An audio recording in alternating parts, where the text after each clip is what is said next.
o enfermedad coronaria, o los tocan, pero de manera tangencial. Por eso vamos a hablar de algunos temas que son muy importantes para la práctica cardiológica, que creemos que les van a servir. O sea, es un módulo que es más para utilidad de ustedes que para tomarles el examen y ver cómo les va. Va a haber examen igual, va a ser sencillo, no se asusten, es para asegurarnos de que vienen y escuchan las clases, nada más que eso. Y vamos a hablar de temas variados. Fíjense que el título del módulo es un poco amorfo, porque no es un solo tema ni tiene un tronco. El único tronco sería humanidades médicas en la cardiología. Vamos a hablar hoy, va a hablar la doctora Guillermina Esperón, que es especialista en cardiología y sobre todo en insuficiencia cardíaca avanzada y trasplante. Les va a hablar de cuidados paliativos. Es un tema del cual prácticamente no se menciona en otros módulos o muy poco, y es algo que sí nos toca vivir constantemente en pacientes con algunas enfermedades avanzadas, sobre todo pacientes con insuficiencia cardíaca en estadio final o terminal, y los cuidados de esos pacientes en cardiología son distintos al cuidado paliativo clásico, típico del paciente oncológico, así que es un tema que nos parece relevante tocar. Vamos a hablar de bioética, pero muy enfocada en la investigación clínica, no a bioética en general, así que va a ser algo bastante más enfocado.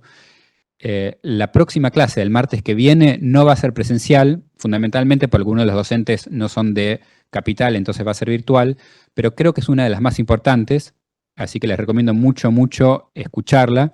Va a ser una clase de inteligencia artificial, que va a estar dada por una referente en cardiología en el tema, la doctora Medus, y una clase de aspectos legales de la medicina de la práctica cardiológica específica, que también es un tema muy importante sobre órdenes de no reanimar, sobre qué hacer con un desfibrilador en un paciente que está en un estadio terminal. Ese tipo de cosas es importante conocerlas desde el punto de vista legal, también para no solamente para conocer y actuar correctamente, sino para protegerse a ustedes y a su matrícula. De eso les va a hablar la doctora Faure del Policlínico Bancario también la semana que viene.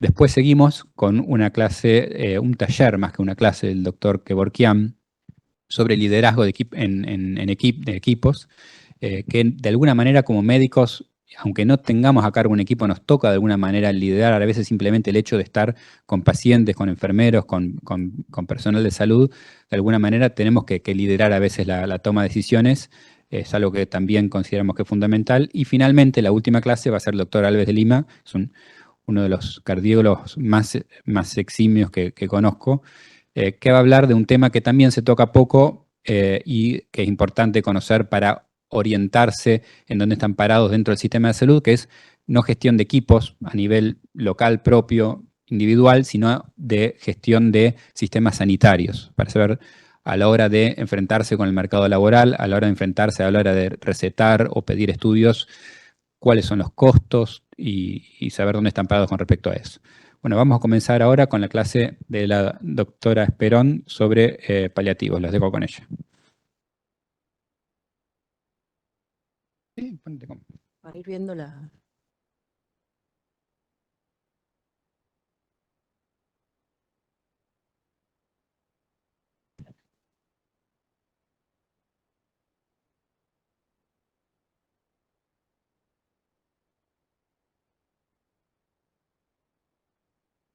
No sé cómo tengo que pedir.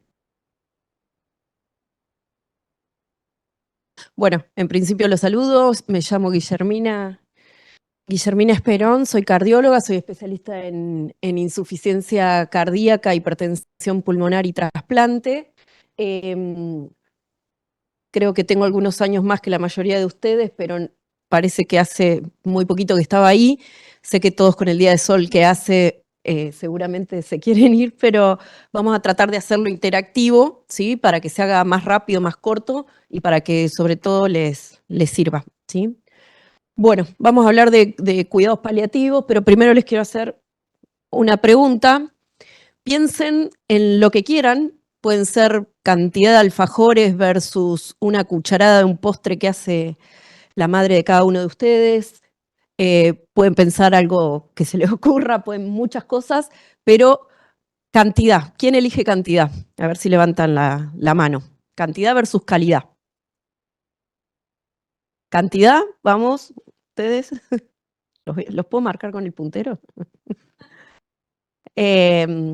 Vamos, calidad. A ver. Bien. Cantidad, veo que casi nadie. Muy bien. Ahora les digo, piensen esto en tiempo de vida. y si este abuelito que está acá en las fotos es alguien de su familia, si es su papá, su abuelo o si es su hijo. ¿Qué eligen? ¿Un rato más? ¿O eligen menos tiempo saltando, corriendo como este abuelo? Les vuelvo a preguntar, ¿qué eligen? ¿Cantidad o calidad? Cantidad, a ver quién. Y calidad, otra vez la mayoría. Bueno, lo que puse esto es para más que nada conceptualizar que esto es algo personal, ¿sí? Cada paciente y cada familia tiene una decisión diferente. Esto lo vemos en la práctica clínica, es algo muy cultural también, depende del ambiente socioeconómico, del lugar en donde estemos, sea en Buenos Aires, Argentina, en cualquier otro país, en cualquier otra ciudad. Todo depende de quién es esta persona, ¿sí? Es una pregunta individual. Nunca piensen que lo real es lo que piensan ustedes, ¿sí? Uno dice a veces, pero ¿cómo prefieren que viva así? Y realmente esa persona sí, así lo quiere, siempre con los límites éticos, ¿no? Pero bueno, esto como concepto es una decisión individual de la persona, el grupo familiar y obviamente participando los médicos tratantes. Bueno, esto es la epidemiología de la insuficiencia cardíaca. Esto creo que ya tuvieron su módulo, que lo deben haber hablado mucho, pero el 50% aproximadamente se mueren a los 5 años del diagnóstico, ¿sí? La mayoría hablando de gente mayor, lamentablemente también hay gente joven, son en la proporción del total son los menos, pero existen, pero es una enfermedad que tiene una gran mortalidad y que es muy frecuente, muy prevalente en la población que atendemos en cardiología. Bueno, los objetivos de la charla es cambiar el concepto de pensar en paliativos solamente con un viejito con morfina a pasar a que sea un concepto activo para proponer hacer cosas y que todavía pueden la última etapa de la vida de una persona tener posibilidades, poder elegir, poder decidir, poder sacarle los síntomas, poder aliviarles el dolor, poder hacer un montón de cosas, ¿sí? No es un rol, pasó a paliativos y nosotros ya no tenemos nada que ver. Respetar, como les decía, la individualidad y basarse siempre en equipos, ¿sí? En paliativismo, como en distintas cosas de la cardiología, es donde los enfermeros son la gran parte del pilar de trabajo, los kinesiólogos, los psicólogos, los trabajadores sociales, un montón de actores del equipo de salud. Bueno, ¿qué pensamos cuando decimos cuidados paliativos? No sé si a alguien se le ocurre alguna palabra distinta de las que está acá, pero uno piensa todas cosas como negativas, ¿no? Negación, agotamiento, para algunos es alivio, sufrimiento, dolor que quieren compartir con la familia, empiezan a aplicar un montón de sus ideas religiosas, si es que las tienen, piensan en estar en paz, dejar de sufrir, ¿sí? Como la agonía, como el final de el equipo la imagen que hay en la ventana. Bueno, la definición de insuficiencia cardíaca terminal básicamente es lo que se define entre el estadio D de insuficiencia cardíaca y la agonía. Se caracteriza sobre todo, es una etapa tremendamente sintomática. Creo que todos los que están acá deben haber visto un paciente en insuficiencia cardíaca avanzada, que toman cada vez más comprimido de furosemida, que les falta el aire, que pueden caminar menos, ¿sí? Que se le hinchan mucho las piernas. Tiene mucho impacto emocional, tiene pérdida de la autonomía fundamental para la dignidad de las personas, escaso o nula respuesta al tratamiento y un pronóstico de vida bastante ominoso, limitado y dado sobre todo por la fragilidad. Los cuidados paliativos se tratan de mejorarle la calidad de vida, como hablamos, del paciente y también de los cuidadores que están agobiados en general por un estrés y un agotamiento físico y emocional impresionante. El objetivo es aliviar el sufrimiento mediante la evaluación, ¿sí? no considerar en estadios paliativos, gente que tiene posibilidad de tratamientos todavía aún, al menos que alivianen o que prolonguen la vida, y prevención y tratamiento del dolor y otros problemas físicos, emocionales y espirituales de cada persona. Bueno, este es un gráfico donde se describen distintos mecanismos por los cuales la insuficiencia cardíaca genera los síntomas. A ver si aparece esto. Los síntomas más habituales que vemos a los pacientes ya en insuficiencia cardíaca avanzada, que es disnea, algunos coronarios crónicos que tienen dolor de pecho crónico, tienen ansiedad, depresión. La prevalencia de depresión en los pacientes con insuficiencia cardíaca es 30-40 veces mayor que en pacientes que no tienen IC. Tienen fatiga, astenia, adinamia, tienen la caquexia, que es lo que hablamos de la J de la evolución de la insuficiencia cardíaca, cuando el paciente ya tiene bajo peso, está impregnado, pero por enfermedad crónica, y la fragilidad, como les decía, para la cual hay muchos scores para evaluarla, y siempre es interesante en estos pacientes ir utilizando las distintas escalas, y a mí me gusta por lo menos escribirlo en las evoluciones, para ir viendo si el paciente primero vino con un bastón, después con el andador, después ya lo traen en una silla de ruedas, y después el paciente que está internado que ni siquiera se puede movilizar, ¿sí? La fragilidad, esa es la escala Fralti, es muy útil para ir viendo hasta dónde vamos a ir charlando y acotando nuestro tratamiento. Bueno, eventos clínicos que nos hacen pensar que este paciente tiene insuficiencia cardíaca y está en estadio ya refractario, que no va a responder y que tenemos que conversar de que el tiempo de vida que queda es corto, es en los pacientes que se reinternan, ¿sí? Estos pacientes que los mandamos de alta y a los 20 días vuelven y no salen de ese primer mes en donde estamos más atentos para ver si hay reinternaciones, y vuelven, y vuelven, y vuelven, o los vemos en el consultorio y terminamos teniéndolos que ver una vez a la semana y cada vez escalando los comprimidos de furosemida, por un ejemplo, o tener que irles sacando medicación porque ya no toleran, porque la TA no les alcanza, por muchas cosas. Deterioro progresivo de la función renal, el paciente que si somos lógicos, decimos no va a dializar, pero cada vez que viene al consultorio, la creatinina va aumentando, la urea también, los síntomas urémicos aparecen. Pierden peso, como les decía, pero pierden peso a base de masa muscular. Y no toleran los medicamentos, los alimentos. Hay algo muy interesante en el interrogatorio del diagnóstico de insuficiencia cardíaca que tiene que ver con la intolerancia a los alimentos. Los pacientes describen, tengo una sensación de no poder comer, de ganas de vomitar, de estar lleno. Bueno, es un síntoma muy franco de insuficiencia cardíaca y sobre todo aparece en los estadios avanzados. La hipotensión, como les decía, que hay que retirar, en general lo primero que retiramos son los vasodilatadores. Disnea en mínimos esfuerzos con los test de caminata. Algunos pacientes ni los exponemos al test de caminata porque sabemos que va a ser, si están muy frágiles, que va a ser muy malo. La necesidad del aumento progresivo de diuréticos. Hiponatremia es un marcador de congestión persistente, ¿sí? Y los pacientes que tienen dispositivos, porque se los colocamos cuando tenían expectativa de vida mayor a 1 año, ya empiezan a tener descargas múltiples cada vez más seguido, ¿sí?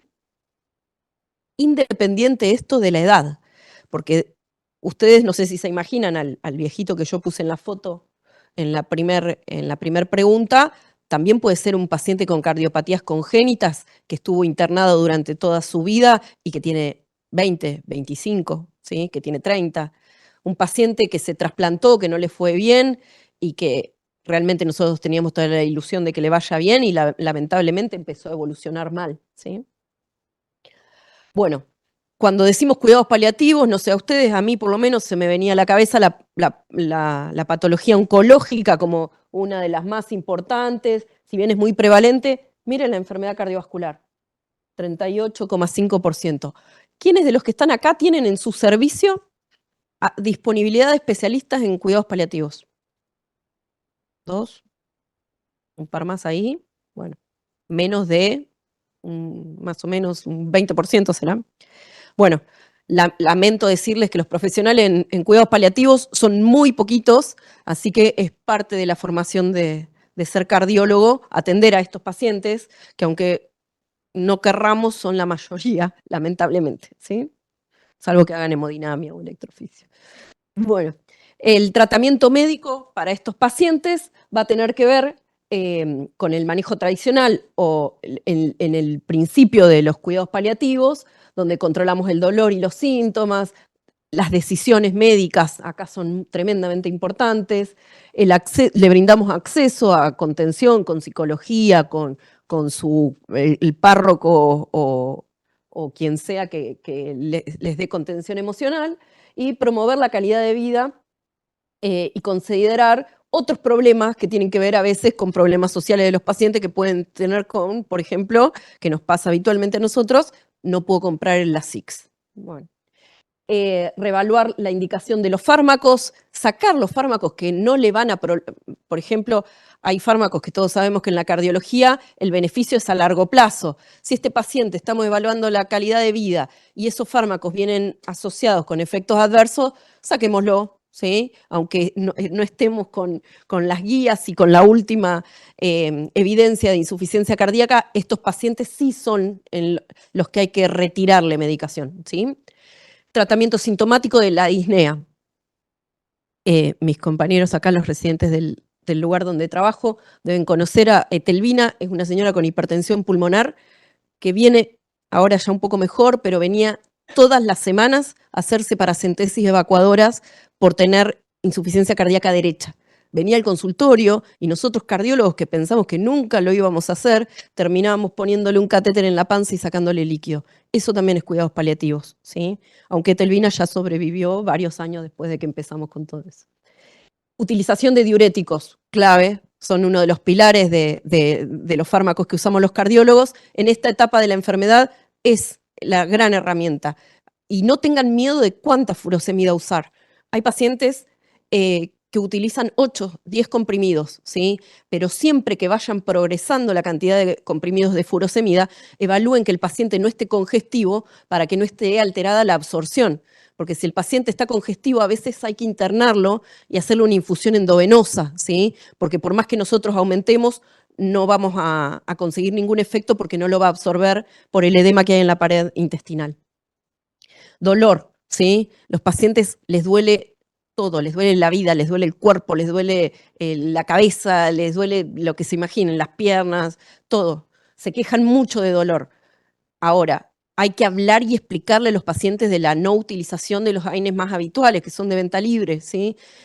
A veces llegan al consultorio pacientes que dicen, doctora, me tomé un diclofenac. Y bueno, no, tenemos que explicarle, lo ideal es que utilicen paracetamol o bueno, o escalar a otros esquemas que ahora después les puse más adelante. Lo que les hablaba de la incidencia de depresión y trastornos del estado de ánimo en estos pacientes es mucho más frecuente. La utilización de IRS, inhibidores de la recaptación de serotonina, hay estudios ya comprobados, la fluoxetina y la paroxetina son los que tienen mejor perfil de utilización para estos pacientes. Derívenlos a un psiquiatra si tienen la posibilidad, y si ven que nadie los va a poder ayudar, traten de iniciar algún tipo de tratamientos, porque la incidencia de depresión, no se la olviden, y tiene que ver mucho con esto que hablamos de la calidad al principio de la clase, ¿sí? Y muchas veces tenemos que directamente avanzar un protocolo de sedación paliativa, ¿sí? Bueno, acá es un cuadro que yo no veo bien de acá, pero es la integración de los cuidados en la evolución, ¿sí? Ven que el tratamiento paliativo va aumentando con el transcurso del tiempo, que tiene que ver con aliviar el dolor, mejorar la calidad de vida, a medida que vamos retirando o ya dejando de pensar tanto en el tratamiento guiado por las guías internacionales, ¿sí? Y nunca se olviden de esta parte, como hablábamos, de la familia.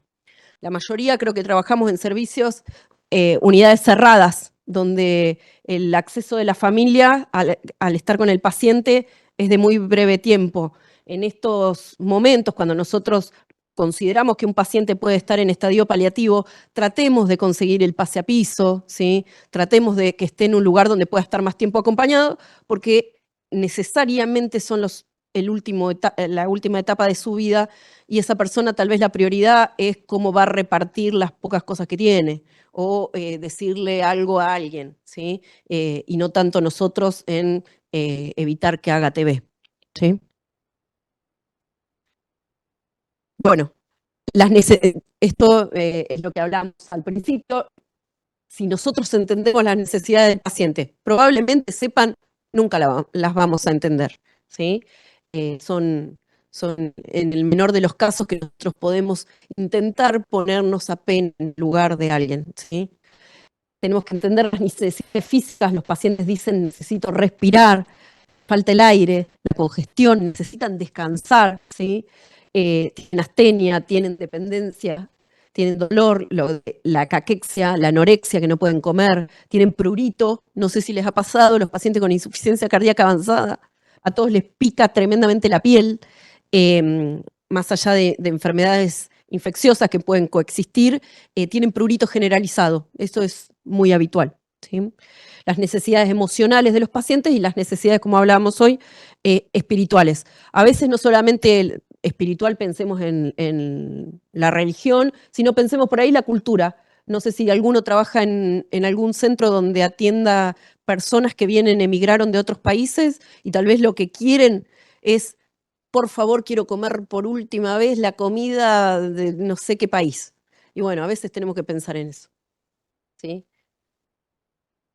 Mejorar la comunicación, siempre los pacientes no entienden o no quieren entender, o a veces decidimos que no comprendan y lo hablamos con la familia, pero la comprensión de la gravedad, ¿sí? Yo tengo una frase que les digo, que pobrecitos mis pacientes, pero les digo, cuando uno dice cáncer, la gente entiende que es grave. Cuando uno dice insuficiencia cardíaca, no entendemos, corazón grande, qué sé yo, nadie entiende mucho. A veces hay que usar palabras crudas para poner a la familia y a veces al paciente en la realidad de lo que está pasando, que entienda que es su última parte y que tome las decisiones necesarias y respetarlo en la individualidad de poder decidir, ¿sí? Y muchas veces damos información incompleta. ¿Cuántas veces nos pasa? Se viene a poner un CDI. ¿Les decimos nosotros que si la enfermedad progresa en algún momento tal vez lo tengamos que apagar? Creo que no. No sé si alguien lo hace. Yo al menos no lo veo, ¿sí? O los ponemos en dispositivos de asistencia ventricular esperando trasplante. Les decimos que tal vez esto va a fracasar y que nosotros le vamos a tener que sacar el dispositivo y vamos a tener que esperar el final de su vida. No lo decimos, nos cuesta, creo, más a nosotros que a ellos, pero es importante la información, ¿sí?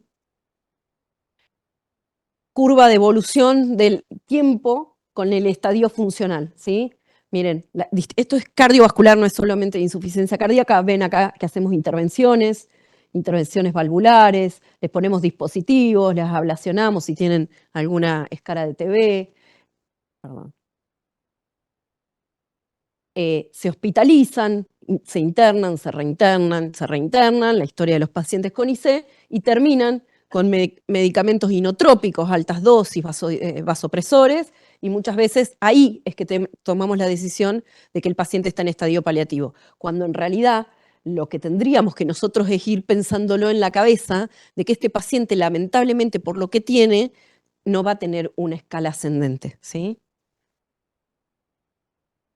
Lo que les hablaba de equipo interdisciplinario, ¿sí? Lo importante de armar protocolos, que sepamos cuándo actuar, quién qué hace, quién habla, quién dice, ¿sí? Porque muchas veces es que le esquivamos los médicos, entonces termina no hablando nadie, ¿sí? O todos pensamos que todos somos sus médicos tratantes, pero en realidad el que se sienta y le dice, señor, usted probablemente se va a morir en el próximo año o no va a llegar a Navidad, termina siendo siempre el mismo solamente por una cuestión de personalidad. Tenemos que tener estandarizado quién va a hablar de esto con el paciente, ¿sí? ¿Quién le va a aumentar la furosemida? ¿Quién le va a hacer los bolos endovenosos de furosemida una vez a la semana? ¿Quién le va a hacer la paracentesis? Eso tiene que estar definido, ¿sí? Y siempre integrando otras áreas como la familia, ¿sí? Los kinesiólogos, esto dice fisioterapia porque creo que es español. Esto les cuento, en uno de los lugares que yo trabajo, que es el Sanatorio Mater Dei, tenemos armado un protocolo de tratamiento de los cuidados paliativos en insuficiencia cardíaca Y el pilar de este protocolo son las directivas anticipadas. Lo que hago con los pacientes en el consultorio es les cuento sobre la enfermedad que tienen, más o menos sobre el pronóstico, sin decir verdades, porque realmente no las tenemos, pero el paciente estando lúcido, acompañado y en un ambiente no hospitalario, define cómo van a ser sus últimos días. ¿Va a querer diálisis o no? ¿Va a querer ser reanimado o no? ¿Va a querer ser ventilado o no? Lo define en el consultorio, sentado conmigo, y después se va caminando con su familia, ¿sí? Pero no es piensen, el momento de la internación no es el momento ideal para definir cómo nos queremos morir. No es lo ideal, porque estás desesperado, porque tu familia quiere, ahí sí que importa el tiempo, y tu familia quiere una semana más, aunque vos estés que no das más, ¿sí?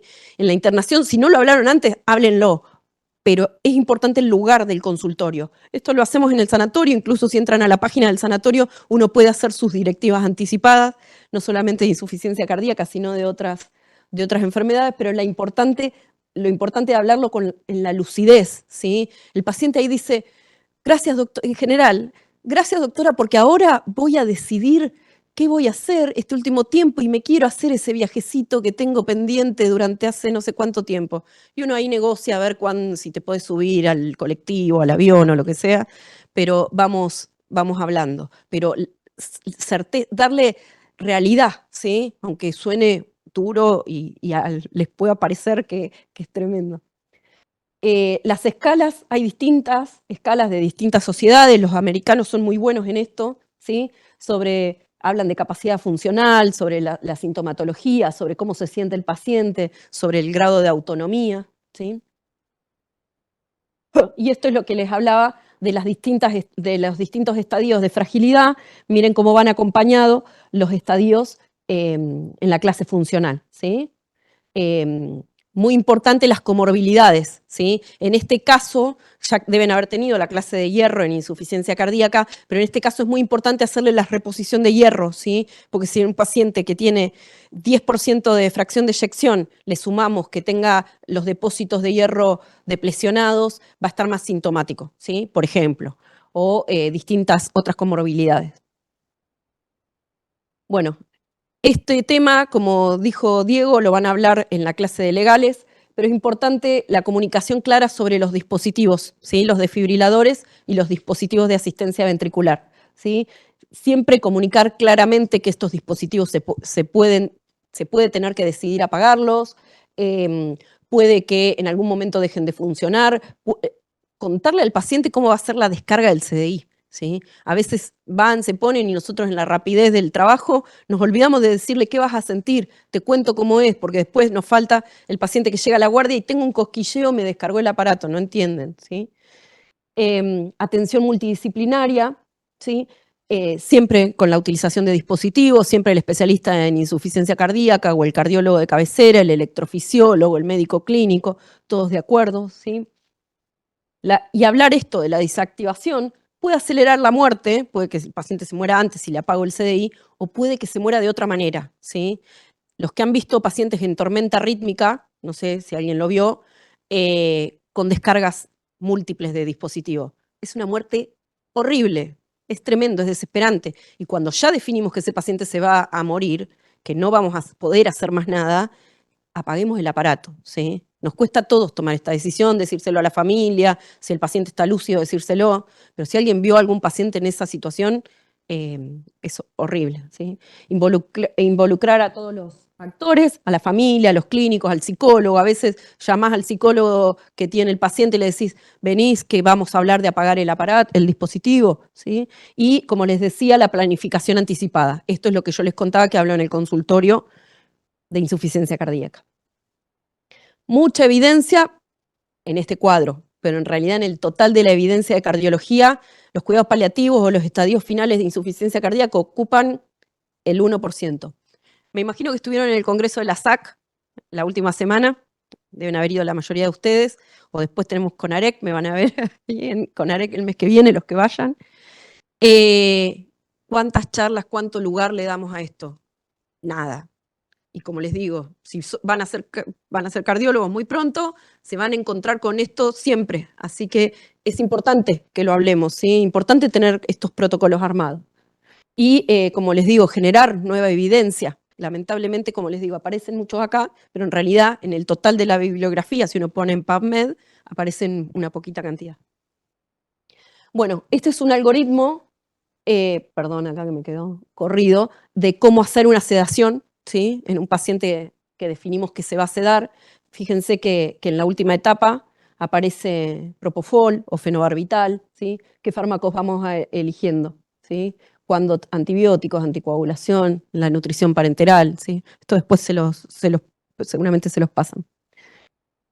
Bueno, y las conclusiones de este tema sería mejorar la comunicación con el paciente y su familia, no tengan temor a involucrarse emocionalmente, nadie se muere por esto, si somos médicos somos personas, y si somos personas tratamos con otras personas y nos podemos emocionar y podemos tratarle del sobrenombre al paciente y hablarle de vos, nadie va a pensar que lo respetamos menos por eso, ¿sí? Equipos multidisciplinarios, apóyense, estas situaciones no son fáciles. Cuando les toque un paciente con cardiopatías congénitas que a los 20 años te dice que se compró su parcela en el cementerio, uno se quiere matar porque realmente uno no espera eso de la medicina. Apoyarse en otros, en colegas, hace que sea más fácil, ¿sí? Generar protocolos para hacernos las cosas a nosotros más fáciles y también al paciente. Conocer al paciente, conózcanlo, conozcan su historia de vida, quiénes son los que están enfrente y pacten juntos siempre cómo van a seguir, cómo van a elegir esa última parte. Bueno, muchas gracias.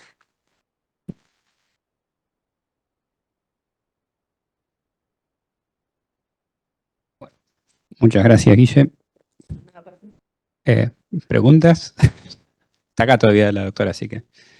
Bien, no, definitivamente a mí me parece un tema fundamental. Nos enseñan a cada rato cómo hacer para prolongar la sobrevida, cómo hacer para que no se muera en la UCO, en el consultorio, pero la triste realidad es que la gran mayoría de nuestros pacientes van a fallecer. Nos toca menos por ahí a ustedes como residentes. Cuando salgan a la práctica les va a pasar cada vez más seguido y hay que estar de alguna manera preparado. Más allá de la clase de hoy, les sugiero algunas de esas guías que se mostraron, pegarle una mirada para estar ustedes más preparados para enfrentar la situación, porque de otra manera no van a poder. Bien, la segunda parte ahora es de bioética en la investigación. La clase es intensa, pero cortita, sí diría que más de hacer un recreo, a pesar de que este tema los dos son intensos, seguir así los liberamos, que seguramente todos tienen ganas de ir a descansar a casa. Yo no sé casi nada de ética y menos todavía de investigación, así que van a tener que ayudar un poquito. Primero, una mini encuesta. ¿Cuántos de ustedes presentaron un trabajo o participaron en la presentación de un trabajo para un congreso con AREC, SAC, FAC, jornadas hospitalarias o demás? A ver, levante la mano el que alguna vez estuvo involucrado de alguna manera en un trabajo de investigación. Bien. Unos cuantos, más o menos la mitad. ¿Cuántos de los que participaron tuvieron un apartado de consideraciones éticas o presentaron el protocolo del trabajo a un comité de ética para ser aprobado? Creo que, a ver, no. Dos ahí, dos nada más. Es algo muy común no tener en cuenta la parte ética a la hora de investigar, a pesar de que en cardiología investigamos mucho más que en otras especialidades.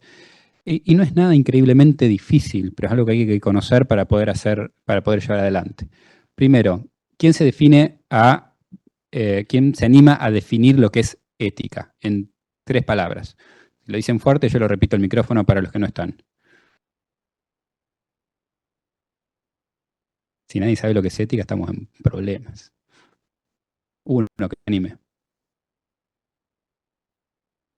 Viene que si no es a dedo, ¿no? Es que está tomando mate.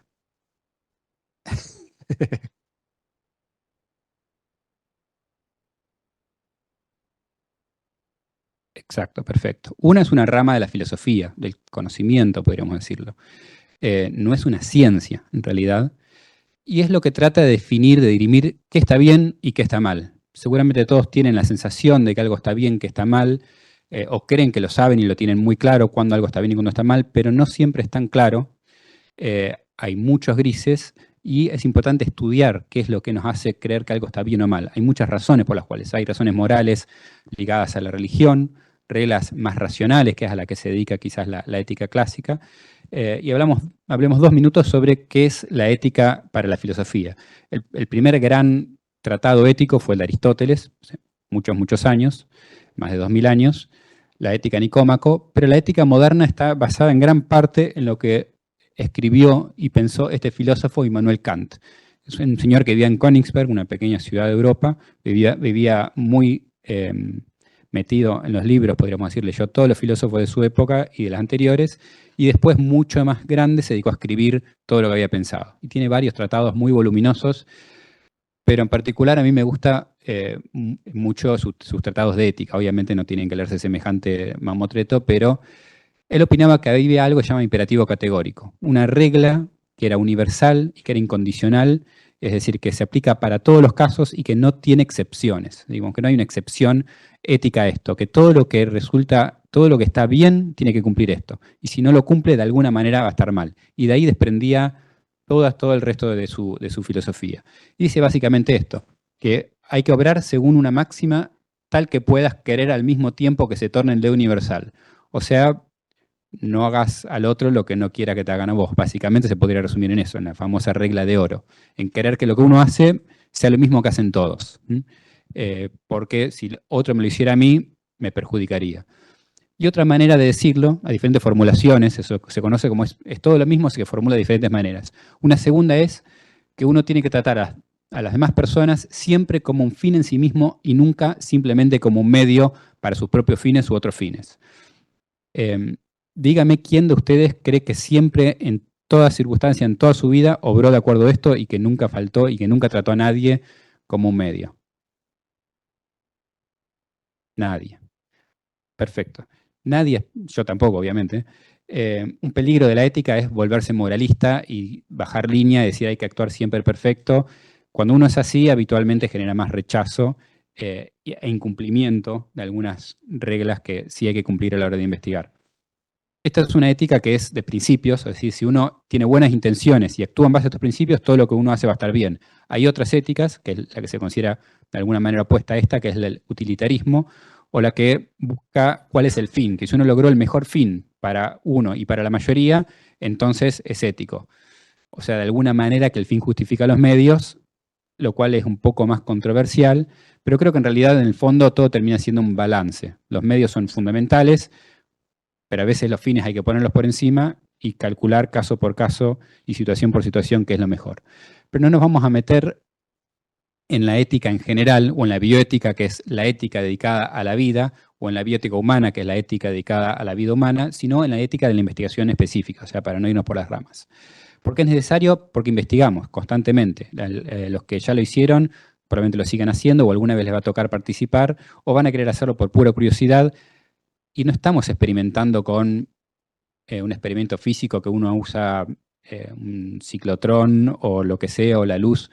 Está investigando con seres humanos. Uno no lo puede hacer bajo ninguna circunstancia de cualquier manera. Hay que cumplir ciertas pautas. Veamos un ejemplo. Año 1796. Hace mucho tiempo, pero no tanto. Primer experimento con vacunas de Edward Jenner, seguramente lo conocen.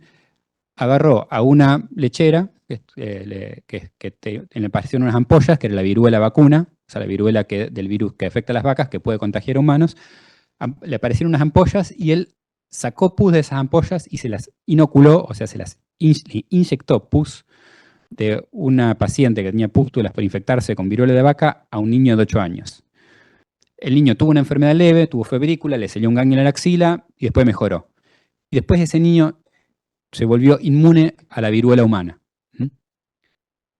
Esa pequeña cosa que hizo, ya se tenía alguna idea sobre inmunidad, pero este fue el que primero lo describió y después terminó reconociéndose. Este primer experimento no se lo publicaron, pero el siguiente más tarde sí. Y entonces fue el primero que descubrió la vacuna como manera de prevenir enfermedades en el ser humano. Uno de los descubrimientos más importantes, más grandes de la medicina. Obviamente se lo considera Edward Jenner como uno de los grandes próceres de la medicina.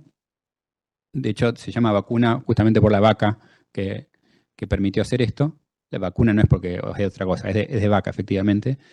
Ahora, si ustedes hicieran esto hoy, ¿qué me dirían de este médico? 2025, agarras pus de una ampolla de una que estaba ordeñando vacas, se le sacan el pus y le inyectan a un niño de 8 años. Diría, qué genio, qué espectacular lo que hizo, descubrió las vacunas, o dirían, tiene que ir preso porque lo que hizo es una locura. Y probablemente piensen lo segundo. Podemos decir que en otras épocas, pero la ética no cambió. La ética es algo, no es una ciencia, digamos, la diferencia entre el bien y el mal. Es son cosas que la humanidad en su conjunto o las civilizaciones deciden. Hoy consideramos que no sería ético hacer esto, pero hoy pasan otras cosas. ¿Escucharon hablar de esto? Del experimento de He Yang-Kui. ¿No? ¿Nadie? Bueno, les cuento 2 palabras. Este es un científico chino que usó una técnica conocida como, utilizó CRISPR, es una técnica de edición genética, para alterar los genes de un embrión, de varios embriones en realidad, y después implantarlos, para modificar un receptor de membrana del linfocito T, CCR5. Ese receptor de membrana es al que se une. ¿A qué se une ese receptor? Ni por casualidad se acuerdan. Al virus del HIV.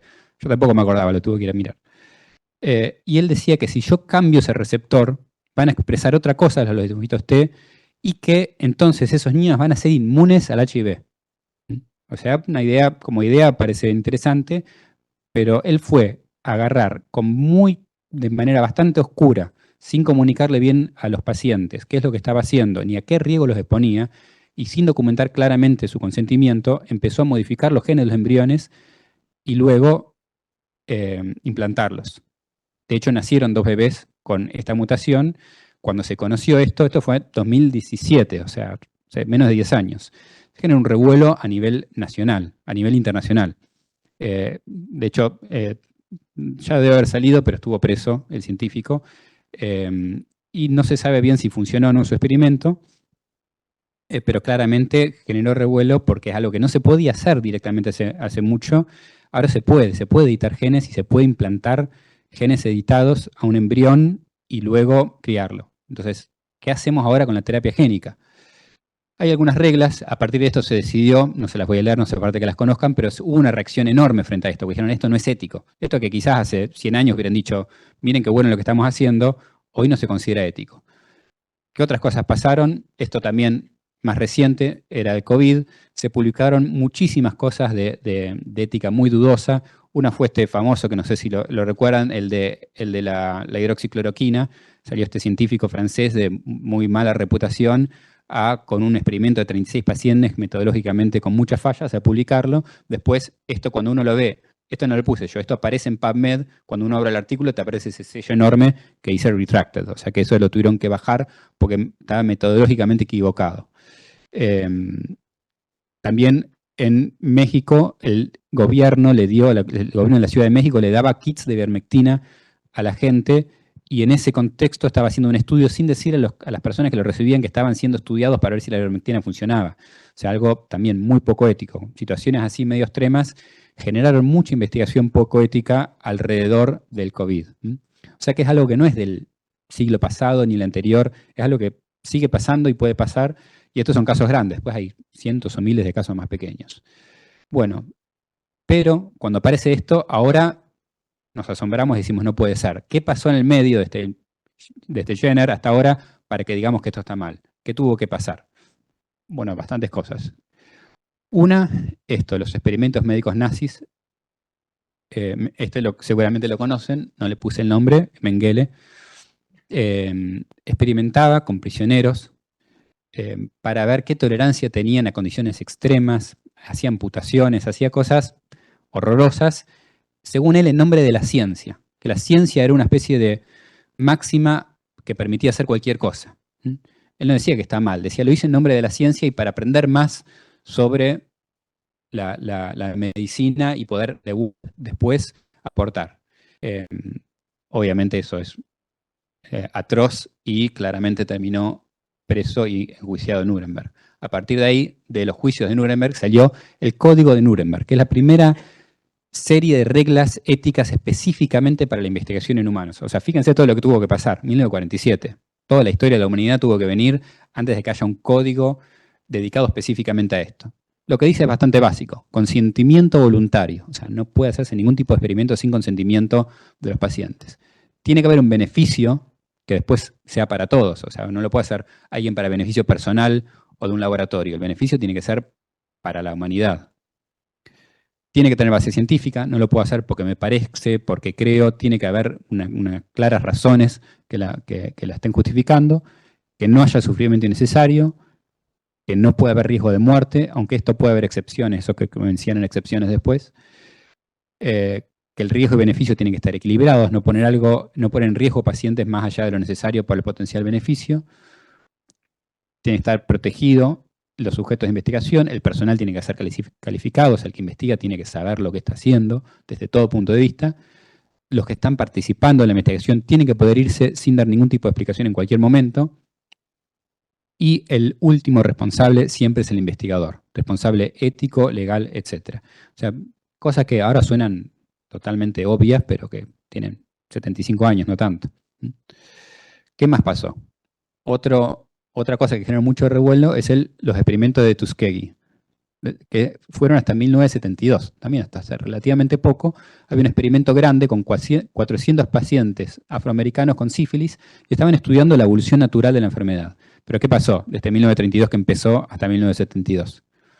Y se descubrió la penicilina que básicamente cura la enfermedad, pero a estos pacientes no se les ofreció penicilina y vivieron décadas sin una cura para una enfermedad totalmente curable. Cuando se descubrió en 1972, generó mucho escándalo en Estados Unidos y en el mundo, y dio lugar a lo que se llama informe... Se trabó. Informe Belfort, que, a ver, está por ahí Rafa. ¿Se quedó sin pila esto? No. Bueno, dio lugar al informe Belfort que habla de la responsabilidad de la autonomía del paciente, o sea, de los 4 principios de la ética. Principio es justicia, beneficencia, no maleficencia y autonomía. O sea, ahí aparecieron recién los grandes principios de la bioética en base a esto. O sea, fíjense lo que tuvo que pasar para que esto se ponga en... Ahí está, perdón, fue para adelante, para atrás. Ahí está, el informe de Belmont. 1979, no hace tanto. Yo todavía no había nacido, así que fue hace un montón de tiempo. Respeto por las personas, beneficencia y justicia. La justicia que no se consideraba tanto antes.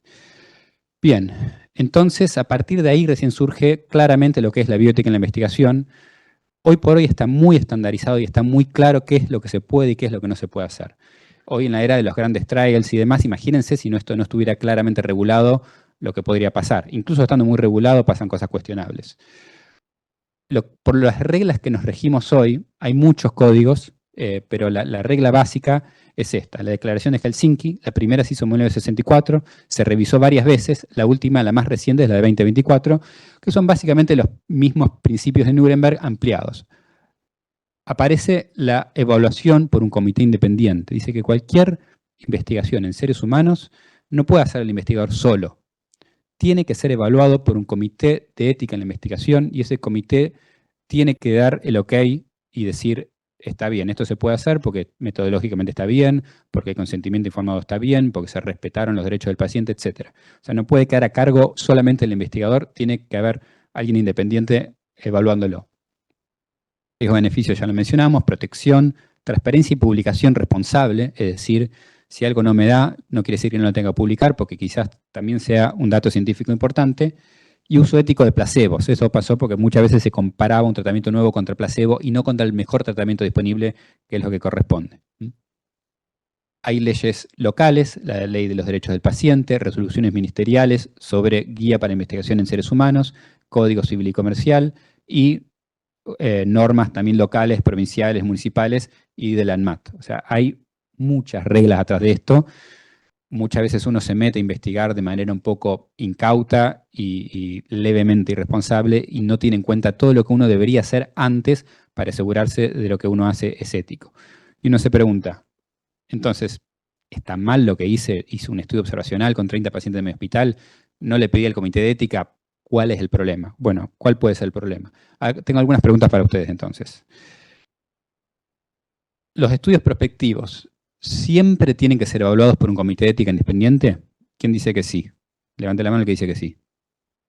Sí o sí, todo estudio prospectivo con pacientes. O sea, la mayoría piensa que puedo hacer un estudio y no le digo a nadie, lo hago yo solito, no pasa nada.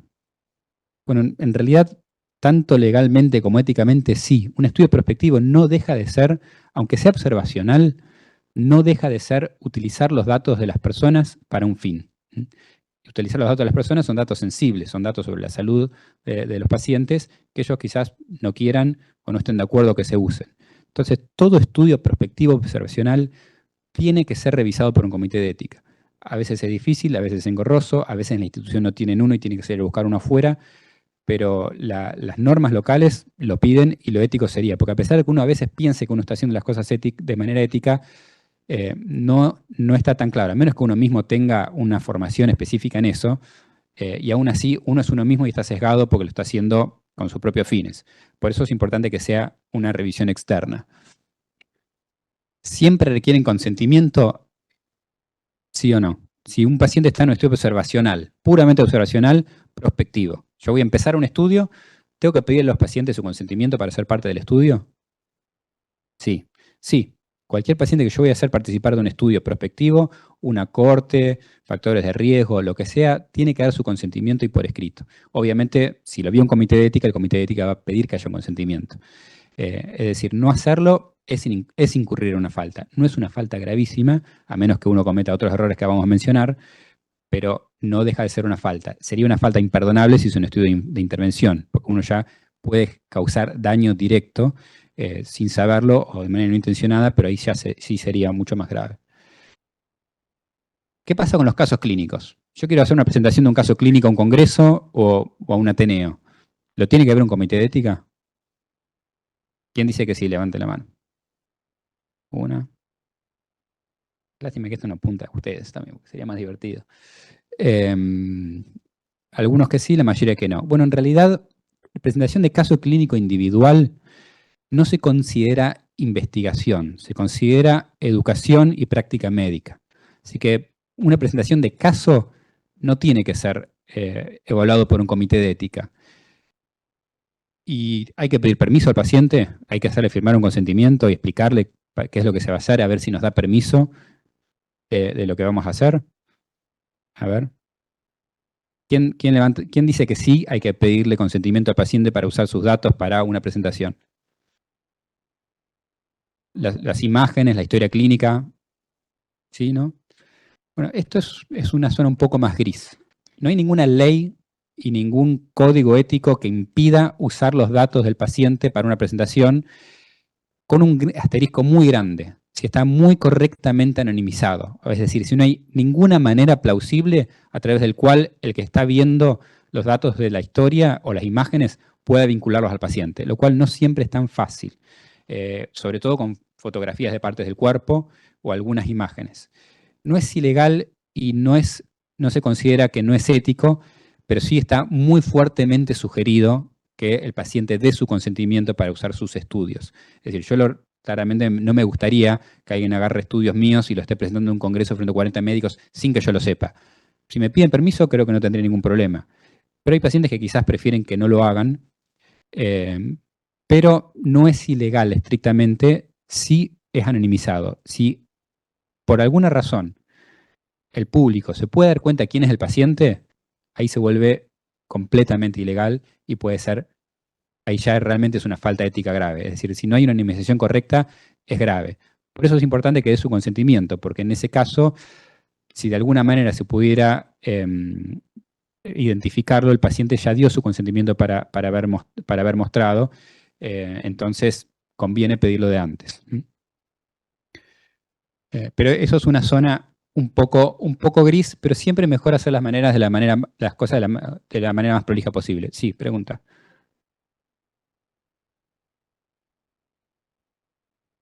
Idealmente preguntar al familiar por lo menos. Al familiar más directo no tiene problemas con que presentemos de manera totalmente anónima y sin identificar en una reunión científica, en una reunión médica estos datos que nos permitirán evaluar y aprender. Porque el fin de la presentación de un caso es educativo, no es investigación estrictamente, es educativo. Dejo aparte redes sociales. Estamos hablando de congresos y ateneos. Redes sociales es otro tema del cual no vamos a tocar porque es mucho, mucho más delicado. Esto es, estamos hablando de presentaciones puramente científicas. Bien, estudios retrospectivos. Es decir, nosotros no vamos a tomar datos de manera prospectiva, lo que vamos a hacer es revisar datos que ya se tomaron con otros fines. Ahí tiene que haber un comité de ética. Yo es un estudio puramente retrospectivo. No voy a generar datos, voy a agarrar datos que ya estaban. ¿Lo tiene que ver un comité de ética? ¿Quién dice que sí? Levante la mano el que dice que sí. Sí, en realidad también. No dejan de ser datos sensibles, son datos de la salud de los pacientes. Lo tiene que evaluar un comité de ética para ver si lo que se está haciendo es válido, si es correcto, si se respeta la anonimización de los datos. Igual lo tiene que evaluar un comité de ética. Lo que sí puede obviarse es el consentimiento informado. Imagínense hacer un estudio retrospectivo, ir a buscar a todos los pacientes que estuvieron internados o en el consultorio a pedirle consentimiento. Es impracticable. Pero el comité de ética puede decir, como es un estudio retrospectivo y consideramos que es un estudio útil, que está bien diseñado y que protege los datos de los pacientes, entonces el comité de ética es el que les tiene que dar permiso para llevarlo a cabo sin pedir consentimiento. ¿Sí? Eso tiene que estar claro. Aunque no haya consentimiento, igual tiene que participar el comité de ética. Y después preguntarse siempre, esta es la parte más polémica, me parece, de todas, y que es, ¿qué objetivos hay detrás del estudio? Mencionamos antes que tenía que haber un bien social claro del estudio que estamos haciendo. Si nosotros hacemos un estudio de prevalencia del LPA, en un estudio observacional, pero el estudio no aporta nada a la ciencia, es para que un laboratorio o la industria tenga más claro qué prevalencia hay para poder hacer mejor su estrategia de ventas. ¿Es ético ese estudio o no? Para eso no tengo una respuesta. Ahí ya depende del comité de ética individual considerar si ese estudio que se está haciendo se hace para avanzar la ciencia y el conocimiento o se hace con otras intenciones. No hay una respuesta universal para eso, pero hay que preguntárselo cada vez que vemos un estudio de este tipo. Después les dejo todas las respuestas a estas preguntas para que las tengan a mano, cosas que a veces algunas son grises, otras no. Otras tienen que ser muy claras. Todo estudio retrospectivo, prospectivo, tiene que ser evaluado por un comité de ética. Siempre en algo prospectivo tiene que haber un consentimiento informado del paciente y el consentimiento tiene que estar autorizado por un comité de ética. Con casos clínicos uno puede ser un poco más permisivo en ese sentido, pero ¿qué es lo que hay que hacer? Proteger los datos. Ahora vamos a hablar un segundito de los datos, que es una de las fallas más importantes. Algo de metodología. Ustedes vieron en un módulo de estadística sobre metodología en la investigación. No hacer metodológicamente correcto un estudio también es una falta ética, porque si nuestro estudio tiene poco poder y no vamos a llegar a conclusiones, usamos datos del paciente y los sometimos a observaciones de manera innecesaria.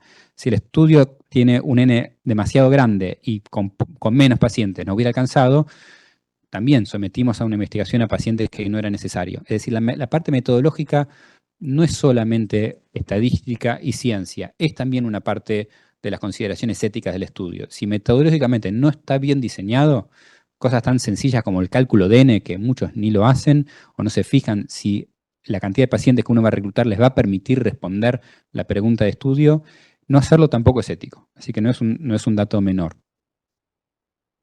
¿Qué hacer? Acá hice un mapa de todos los comités de ética que tiene la Ciudad de Buenos Aires, son muchos, creo que llegan a casi 40. Casi todas las instituciones grandes tienen. Es más difícil cuando uno trabaja en una institución chica que no tiene, porque hay pocos comités que hagan evaluaciones externas.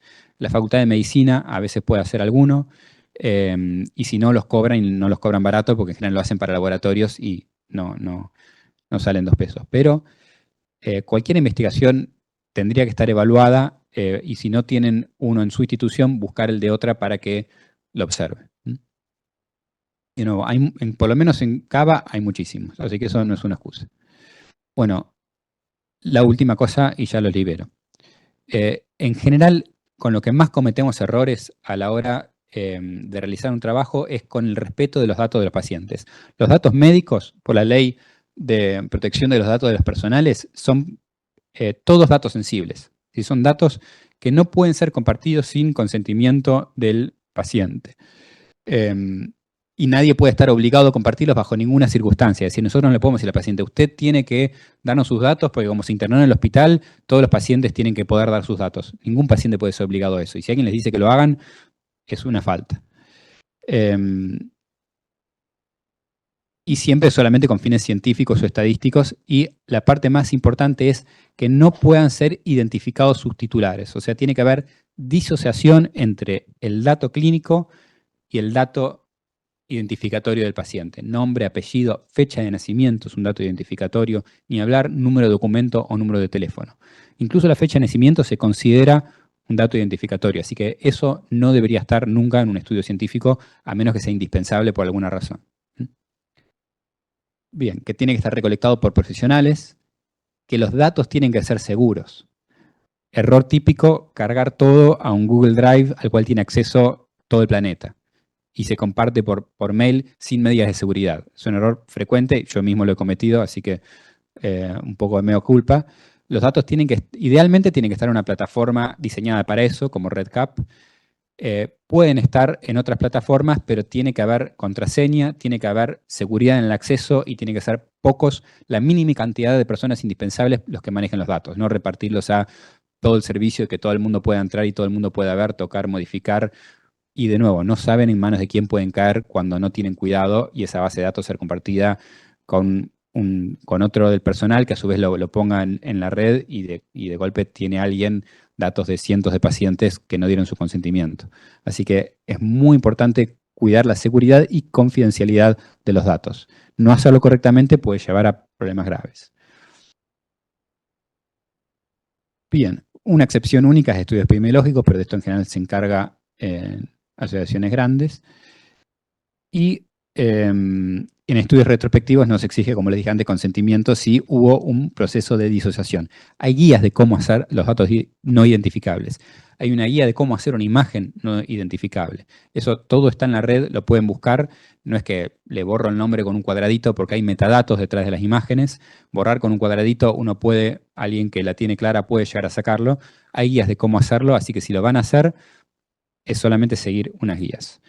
Bueno, hasta ahora, dudas, preguntas, comentarios, alguna cuestión que les haya quedado pendiente. Nada, cero. Bueno, la intención de esto no es ser policía o nada por el estilo, sino enseñarles a cómo hacer mejor las cosas el día de mañana, sobre todo cuando, más allá de trabajos más pequeños que puedan hacer en la residencia, que los podrían hacer siguiendo estas guías a partir de ahora, hagan trabajos más grandes, ya con más responsabilidad médica a cargo de pacientes. Hay que seguir estas guías que no son muy complejas, es algo que está al alcance de cualquiera de ustedes. Bueno, eso es todo por hoy, entonces quedan librados.